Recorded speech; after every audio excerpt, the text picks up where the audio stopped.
За өнөөдрийн хичээлээр 2025 оны AB хувилбар дээрх 12, 13 дахь дасгалыг хамтдаа ажиллацгаая.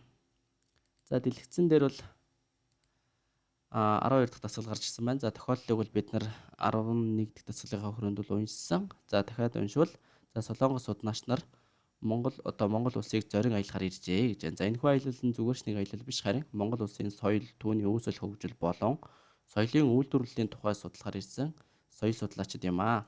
За эдгээр судлаач нар Монгол улсаар аялахдаа Монгол улсын соёлын тухай мэдээлэл цуглуулж судалгаа хийх тус тусын чиглэлд ирсэн билээ гэж байна. Тэгээд тус тусын чиглэлүүдийн дурдж өгсөн байна. За дасгал дээр бол дээрх тохиолдолд харуулж буй дүрслэлийг аль нь бүрэн илэрхийлж байна вэ гэнэ. За тэгээд Аад нь Монгол соёлын ангилал болон судалгаа хийж байгаа аялагчдын талаар. За энэ талаар бол дурдсан, гэхдээ судалгааны дүрслэлийг бол бүрэн харуулж чадахгүй байна гэсэн үг. Энд яагаад тэгэхээр Монгол соёлын үүсэл хөгжил, соёлын үйлдвэрлэлийн талаар гээд мэдээлэл бичигдээгүй байна. За бид нь соёлын үйлдвэрлэл болон соёлын харилцаа үйлчлэлийн хэлбэрүүдийн тухай гэж байна. За соёлын үйлдвэрлэл байж болох ч гэсэн харилцаа үйлчлэлийн талаар бол мэдээ дурдаагүй байна. За Сид нь соёлын аялал жуулчлал болон соёлын эрх чөлөөний суурь зарчмын тухай гэж байна. За судлаачид маань соёлын аялал жуулчлалын талаар судалгаа явуулсан. Гэхдээ эрх чөлөөний суурь зарчмын талаар бол судалгааны тайлан бол бүр илэрхийлж чадахгүй байна гэсэн үг. За дээд нь соёлын үйлдвэрлэл, за соёлын аялал жуулчлал, соёлын ангилал шалгуурын тухай гэж байна. За сайн харах юм бол соёлын үйлдвэрлэлийн талаар байх нь, за соёлын аялал жуулчлалын талаар байна. За соёлын ангиллалын талаар модаль байна. За шалгуурын тухай гэж байна. За эдгээр соёлын ангиллалын шалгууруудын талаар дурдж өгсөн байх нэ гэсэн. За тэгэхээр D хариулт маань бусдаасаа илүү байх магадлал өндөр байна. За Яг нь харуул соёлын үйлдвэрлэл, соёлын орон зай, эрх чөлөөний суурь зарчмын тухай гэж байна. За энд ямар нэгэн соёлын орон зай болон эрх чөлөөний суурь зарчмын талаар дэлгэрэнгүй өгүүлээгүй байна гэсэн. Тэгэхээр энэ дасгалын зөв хариулт нь бол бусдаасаа илүү буюу D хариулт байх нэ гэсэн. За B вариант дээр адилхан дасгал даалгавар орж ирсэн. B вариант дээр гэхдээ хариултууд маань байраасалсан байна. За 12-ын B буюу соёлын үйлдвэрлэл, аялал жуулчлал, соёлын ангилал, шалгуурын тухай байх нэ гэсэн. За 13 дахь дасгал нь за өгөгдөл нь адилхан, харин асуулт нь өөрчлөгдөд ирсэн. За дээрх тохиолдолд соёлын үйлдвэрлэл болон аялал жуулчлал юунд тулгуурлан хөгжиж байгааг тодорхойлно уу гэсэн байна.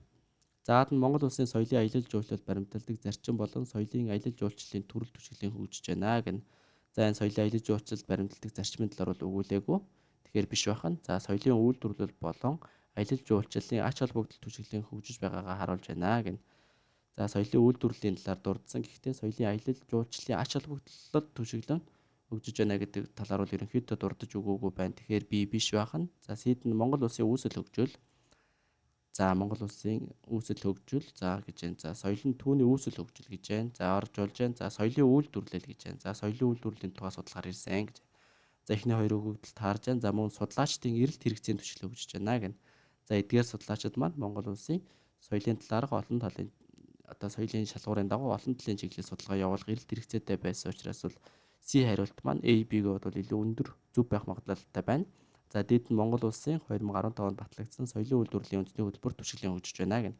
За энэ талаар ямар нэгэн мэдээлэл дурдаагүй. Тэгэхээр биш байх нь. За соёлын даяаршил болон соёлын харилцаа үйлчлэлийн хэлбэр тулгуурлан түшиглэж байна гэнэ. За мөн энэ талаар дурдаагүй байх нэ. Тэгэхээр зөв хариулт нь 13-ын C байсан байх нь. За B вариант дээр асуулт нь адилхан, өгөгдөл нь адилхан. За харин хариултууд нь байраасалсан гэсэн үг. 13-ын A гээд 2025 оны AB хувилбар дээр оржсан 12, 13 дахь дасгалыг ингэж ихнэ гэсэн үг. За ийм дасгал даалгавар орж ирэх юм бол та бүхэн өгөгдөл кейсээ маш сайн уншаад за хэрэгтэй мэдээллүүдэд доогуур нь зурж яваад за хариулттайгаа зэрэгцүүлээд зөв байх магадлалтай хариултыг нь сонгож агараа. За цахим сургалт сонирхож байгаа бол багшийнхаа энэ доор өгөгдсөн Мегмонсорынгийн шагнартаж гэсэн Facebook хаяг руу чат бичиж мэдээлэл аваарай. Эсэлтийн шалгалтанд нь амжилт хүсье.